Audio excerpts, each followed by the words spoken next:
doesn't mean it needs to be like this, although this is a really killer prototype. But it doesn't involve oscilloscopes and alligator clips and wires and all sorts of other things, printed circuit boards and all those sorts of things.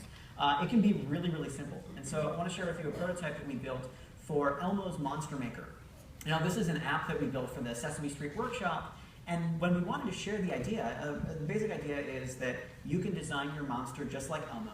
You have a blank slate, and you can put in eyeballs and a nose and ears and hats and funny clothes and all sorts of things. And then at the end, you can get this monster to dance just by tapping on it in different ways. The monster will cop different dance moves. It's pretty cool. But we wanted to really develop this in a quick way to say, all right, will you guys invest in this? Should we develop it? And so we made a quick little video for them, which is nothing more than an iPhone screen. And we show, okay, here's the monster, and the monster's dancing, and as you tap the screen, the monster begins to do new things. You know, he's dancing in different ways, and you tap it again, you get a different dance move. He's pretty funky. He's shaking it. Not the happiest monster, but hey, that's okay. He gets his shoulders moving, you know, and it's enough just to show you that the interaction works, and that, yeah, this can be kind of fun for kids. The kids might enjoy this, and it might be something that would be engaging for a few minutes.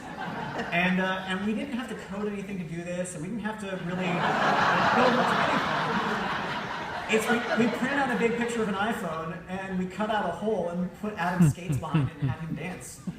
It's really dead simple, and that's all you really need most times to develop something. Even if it's about a program that you want to run in a job center, it can be really dead simple. You can just share the least amount that you need to show people to get a sense of what's moving in the right direction or not. Because when people see something really rough like this, they see the potential behind it. We are all really good at pretending, and we can put our imaginations in it and say, yeah, I can see how that would work as an app. And we see the potential instead of seeing all the flaws. If we coded up something completely, and then we find there's some major flaw in the system, it's going to be really costly to fix.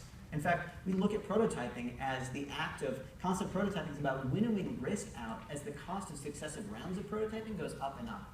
So if you think about it, you want to launch a new program at a given job center, you might spend 9 months working on a proposal, where you work through the numbers and you work through the idea and you figure out every single little facet of how it might work. And you go and present it out to a workforce investment board, and you find out, yeah, no, they're not buying it. That's incredibly costly in terms of your time and your energy and everything else. But if you had a way of testing that idea out in a really small and cheap way as you went, you could work out all the problems before you get there, so you make sure you have the right solutions. So we really have a very strong bias toward prototyping. And we find that when people do this, when they engage in experiments, when they're trying new things, either new ways of working or new services or new programs to offer, that you can run these things like little experiments. And then over time, you're able to build those into regular efforts, from dots to dashes, and then ultimately to lines, to build new routines and new habits. So how do you make this something that's a sustaining effort in everything you do? So if you think about this, you look at a lot of stuff. This comes from a guy named BJ Fogg, who's a behavioral researcher at Stanford, and he's learned a great method for how people can adopt new behaviors like exercising.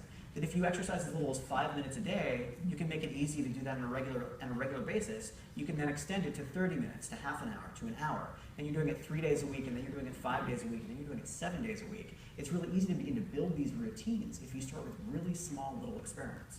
So it works both for prototyping, but also works for adapting new behaviors. And so we've noticed something really powerful that happens as well. When we do a lot of experiments, these actually change people's motivations. They change the way people think about working, and they help activate and energize people in really new ways. So I did some work with a guy named Baba Shiv for a while when I was working at the Stanford Graduate School of Business. And he was doing a lot of research to try and map how people make decisions and how we can design better services based on that. And he said there are two big motivations that drive 80% of the decisions we make on a daily basis. And so if you think about a graph like this, with valence on one side, which is a fancy word for pleasantness, or how pleasurable something is, and you look at arousal on the bottom, which is just how energized and activated are you, not sort of a sexual thing.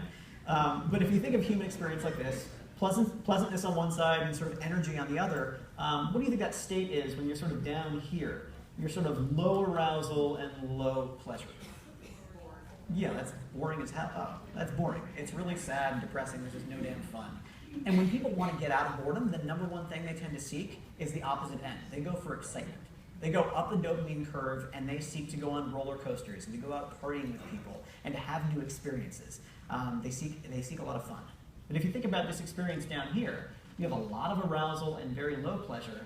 That's stress. You're freaking out. That is no damn fun. And when you're freaking out and you've been working all night for weeks on end, all you want to do is go on vacation. You want to lie on the beach, and you want to relax, and you want to have a beer, and you want to have that Corona moment. You go from being flooded with cortisol to being flooded with serotonin. And so this is the curve that people go on when they're trying to get away from stress. And so you find the two big drives that most people have are either they seek thrills or they seek to chill. And so we like to think about this as the chill-thrill matrix.